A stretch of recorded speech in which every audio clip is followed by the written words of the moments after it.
F1 is back, and here are 5 things we learnt from qualifying in Austria. Number one, and probably the biggest takeaway from qualifying, is that Ferrari weren't lying about the performance of their car. It seems that their engine is pretty weak and their overall package doesn't seem to be particularly good either. They are slow. This kind of weak engine problem is also paying off, not paying off for their customer teams.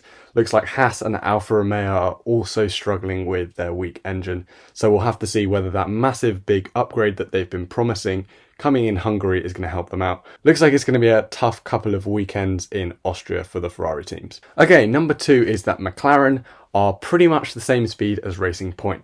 There were a lot of worries that Racing Point were going to race off into the distance and kind of be the team in between the top runners and the midfield, but it looks like that McLaren have the pace to match them, and they were right up there, with Lando Norris producing an excellent result in qualifying. We thought Racing Point would be faster than Ferrari. It turns out both McLaren and Racing Point are there. This shouldn't really be news, but Mercedes are still the team to beat. They are dominating. They were very quick in testing, and they're very quick in Austria. I think a lot of people thought that Red Bull were going to be a lot closer to them.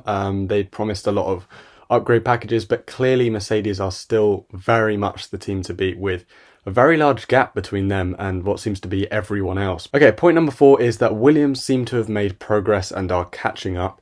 Looks like the Williams car is a little bit better than it has been in previous years recently.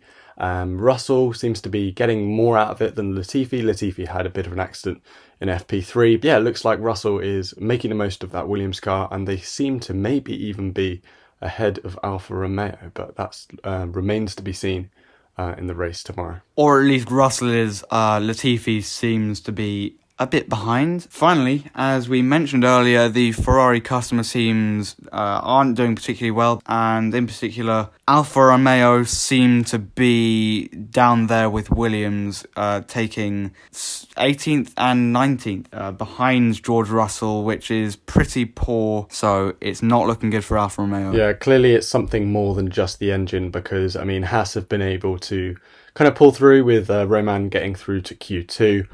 With Magnussen just missing out. However, yeah, it seems like something's not quite right down at Alfa Romeo. So that just about wraps up today's video. If you did enjoy, make sure to leave a like and subscribe to our channel to make sure you never miss one of our videos. If we did miss anything, make sure to leave it down in the comment section below. Let's see what happens in tomorrow's race. Make your predictions. My sensible side says Bottas first, Hamilton second, Verstappen third. Okay, I'm going to go with Hamilton first, Verstappen second, and Lando Norris third. Wow. Optimistic. I think Bottas is going to have an engine problem, or he's going to cut some more grass.